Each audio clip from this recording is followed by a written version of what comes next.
what is that, 6, 7 inches Yeah. What per kind of corn is it? seed. It's the Silver King that's in our Etsy shop. Yeah. Yeah. I got berated by a Batavia the other day because I'm not Hmm. growing that. Hmm. I had Yes, I just, did. unfortunately, I'd bought some other seeds before. So, Hmm. Hmm. but I'm going to be doing the same thing. So I'm going to start seeds this week and Hmm. then I'll transplant them into the ground. There's a little bit of a rant in an upcoming episode about that, so just hang tight. But yeah, corn's a good one. It's one of those that's. What do you think? Do you think you can still get some kind of fall planting in behind your corn?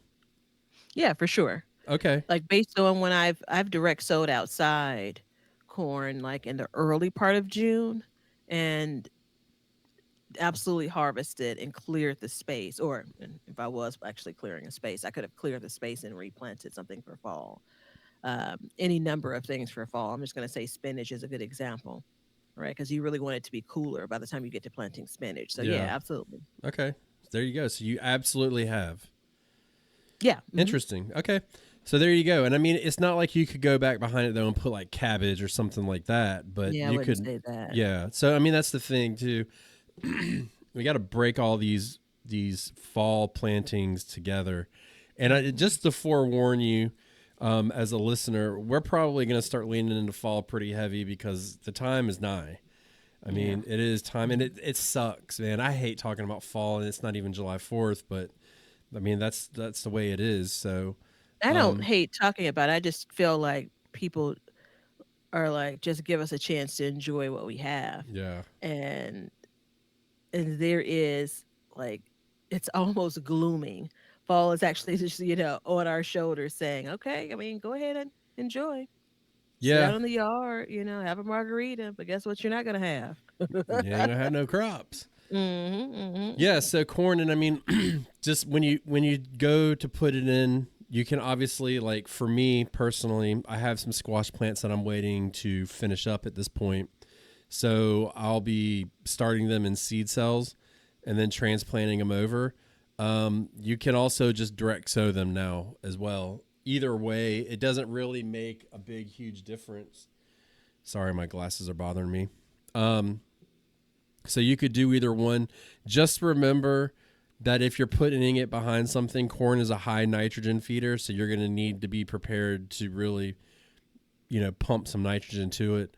And then also remember that whatever goes behind it doesn't really need to be a high nitrogen feeder either. So that's where your root crops will come in very good, which means, like as I think about it, there's a lot you can put behind it, like carrots, radishes, turnips, beets. If you say it, I don't have to repeat it. Just saying for myself, I realized I was doing that and it was ridiculous. Just an echo. And rutabagas, all those would fit in very well in that scenario. So corn, um, pretty straightforward. Now, how about this? How about the next one? Cucumbers. Yeah, I mean, I think that a lot of y'all can plant cucumbers. You got serious real fast when I said Yeah. cucumbers. Well, quiet is kept as of this recording, and we'll see how close this episode comes out to when it's recorded. I haven't done anything with cucumbers yet. I don't know what the hell. I don't know. I don't know what I'm doing. Now, I've planted cucumbers this late. I mean, we're in mid June, so somehow this has gotten away from me. So you haven't even put cucumbers in the ground yet. Nope, no starter plants, no seeds, and I'm not gonna buy plants for cucumbers. Interesting. Very Yeah, interesting. Yeah. I think I'll Yeah. be fine. So a lot of times what people will do is when they start harvesting cucumbers, they'll start another round of cucumbers. Hmm. And Hmm. so this would be about the time. And so if something happens, a disease or anything, they stop producing, you could plop another plant in.